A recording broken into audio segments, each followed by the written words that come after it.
Hello everyone, I'm Subhojit Panda from Odishatv.in presenting you today's news from Odisha. First, the headlines. Odisha government decides to conduct plus 2 exams on the pattern of CBSE.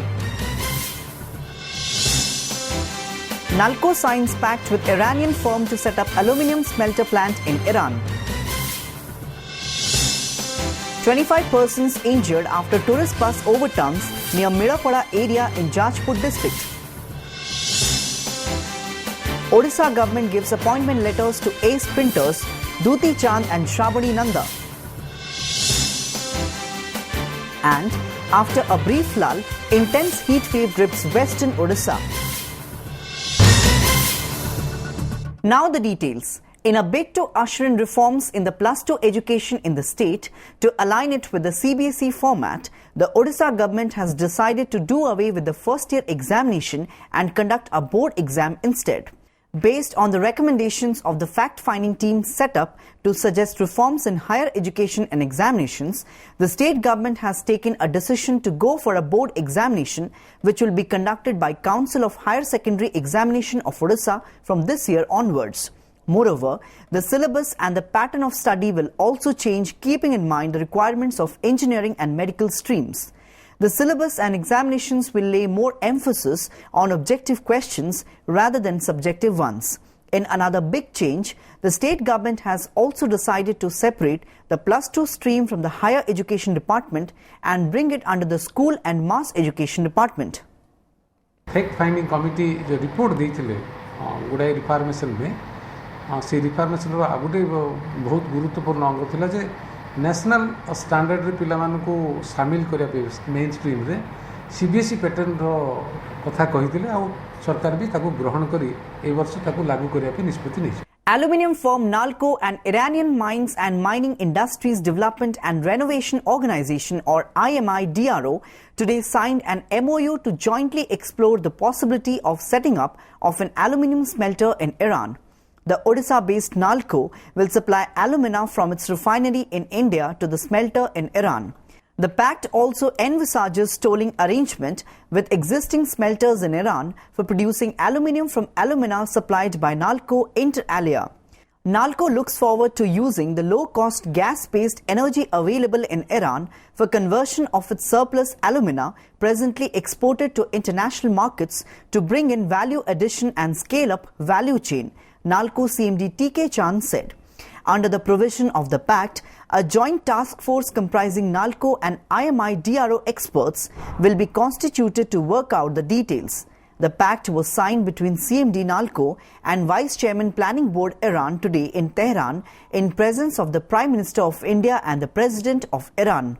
Almost 7 months after the Odisha government decided to refund money to the people who have lost their deposits in the multi-crore chit fund scam in the state, it finalized the application format to complete the refund procedure. Official sources said the format will be notified officially very soon. Since all the panchayats don't have access to internet, I have asked officials to receive application from depositors offline also, Finance Minister Pradeep Amat said. Initially, the format will be used to get refund from Rose Valley Chit Fund firm. The format will be used for other Ponzi firms at a later stage, sources added. However, to clarify the ambiguity while giving back money to the depositors, the government has sought some more information in the new format. The new format requires depositors to provide information on legal hire in case of depositor's death, permanent and present address, and income or PAN card details of the depositors. It also requires them to submit an affidavit agreeing to face criminal proceedings if they furnish wrong information in the format. Debunking the claim of intensified patrolling made by the police and IOCL authorities, people of the area have alleged that the chiffoning of thousands of liters of oil from IOCL pipelines by miscreants is taking place with their connivance. Notably, huge quantities of oil is being stolen by miscreants from the IOCL terminal pipeline by cutting through the pipeline and chiffoning off thousands of liters of oil by using plastic barrels. Locals have alleged that both the police and IOCL authorities have turned a blind eye to the massive theft of oil and have taken no steps to curb the practice. There are few takers for the police claim of intensified patrolling. Sources said that yesterday a few miscreants were trying to steal oil from the pipeline connected to Palanda IOCL terminal. However, they fled the spot after police arrived. Police seized various equipments used to steal oil from the spot. Notably, when oil arrives at Paradip port through ships, it is transferred to the IOCL terminal through the pipeline. Occurrence of such oil theft has raised a lot of questions, which points towards a coordinated racket.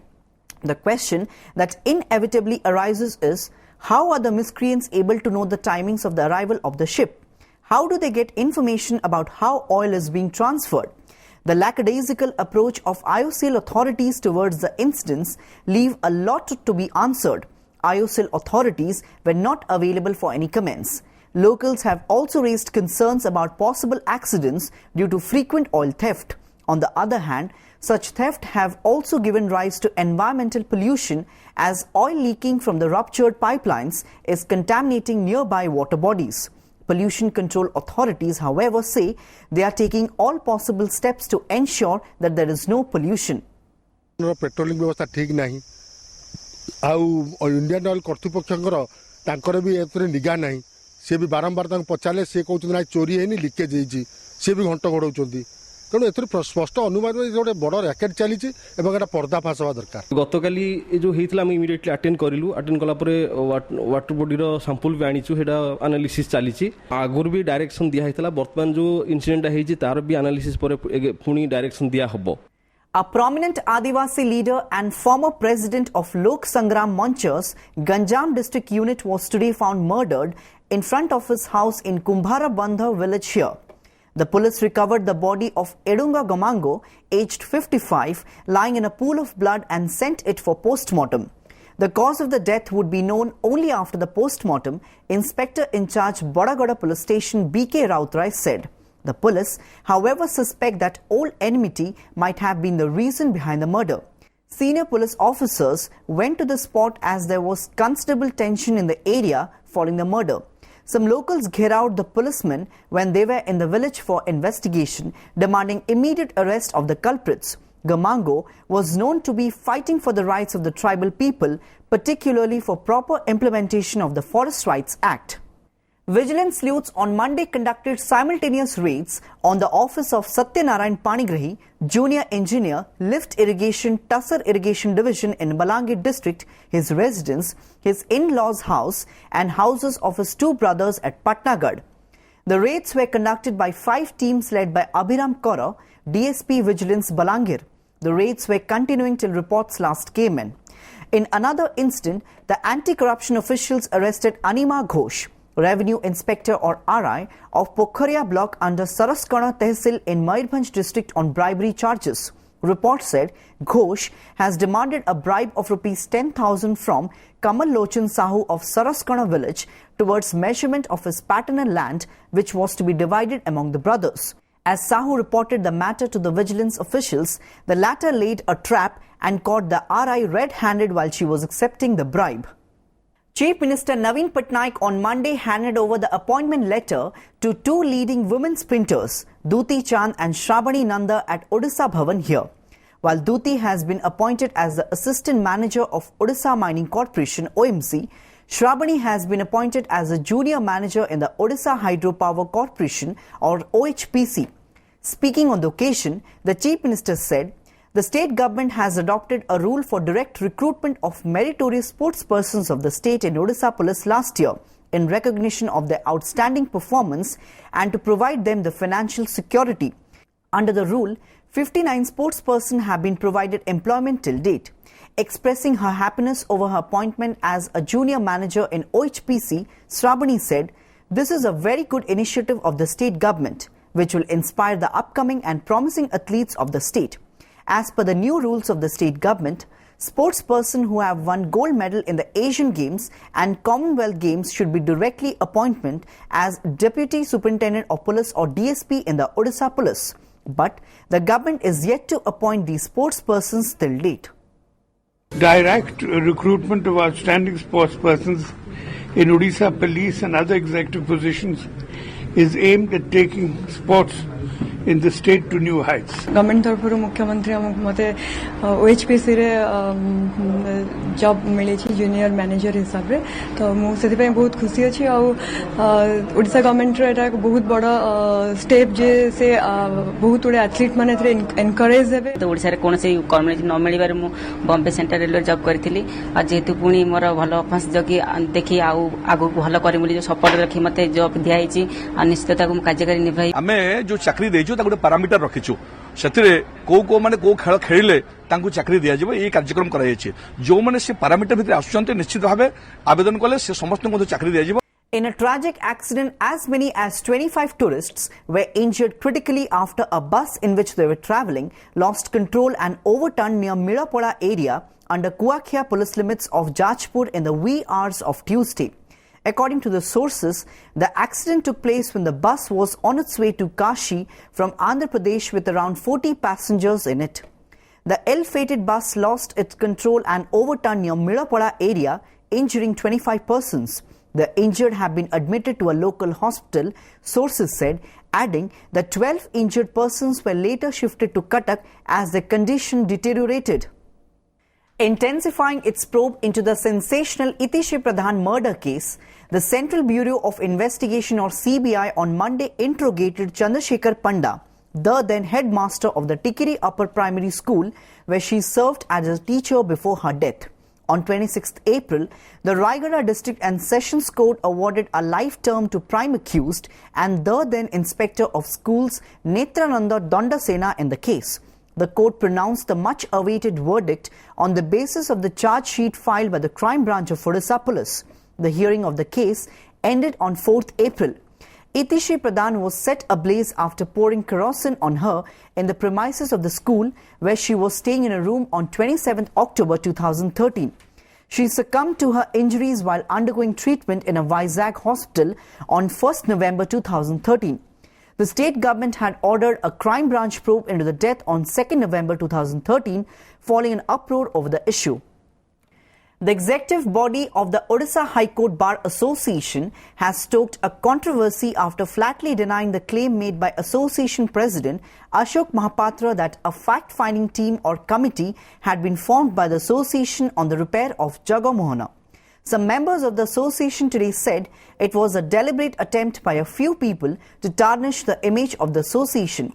Mahapatra had made the claim while talking to the media during his visit to Puri Temple on Friday. After visiting the 12th century shrine, he had told the media that despite being a member of the fact-finding team of the Orissa Bar Association, he was not allowed to inspect the Jagamohana, that is the hall facing the sanctum sanctorum of the temple.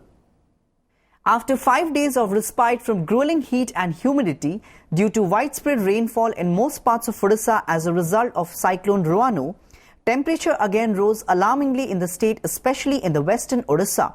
Today, with temperature going beyond 40 degrees Celsius in 13 places. According to a Met release this evening, Balangir and Titlagarh were the hottest place in the state today with 46 degrees Celsius each, while temperature remained at 40 degrees and above in 11 places. They were Bhubaneswar 40.5 degrees Celsius, Angul 43.7 degrees Celsius, Jharsuguda 45.5 degrees Celsius and Keonjhar 40 degrees Celsius among others. Temperature in the state capital, which was 36 degrees Celsius yesterday, jumped to 40.5 degrees today with relative humidity reaching 69%. और आज हमने उड़ीसा के forecast में isolated rainfall activity का forecast रखा है. Heat wave and thunderstorm की warning रखी है और ह्यूमिडिटी सरफेस में मॉर्निंग आवर्स में 100% थी. 500 HP पे भी 100% ह्यूमिडिटी थी. मतलब 2 या 3 दिनों में इंटीरियर जो उड़ीसा है वहाँ पर हीट वेव कंडीशंस रहने की संभावना है. Before wrapping up the news headlines once again, Odisha government decides to conduct +2 exams on the pattern of CBSE. Nalco signs pact with Iranian firm to set up aluminium smelter plant in Iran. 25 persons injured after tourist bus overturns near Mirapoda area in Jajpur district. Odisha government gives appointment letters to ace printers Duti Chand and Shravani Nanda. And after a brief lull, intense heat wave grips western Odisha. That's all for today. Thanks for watching.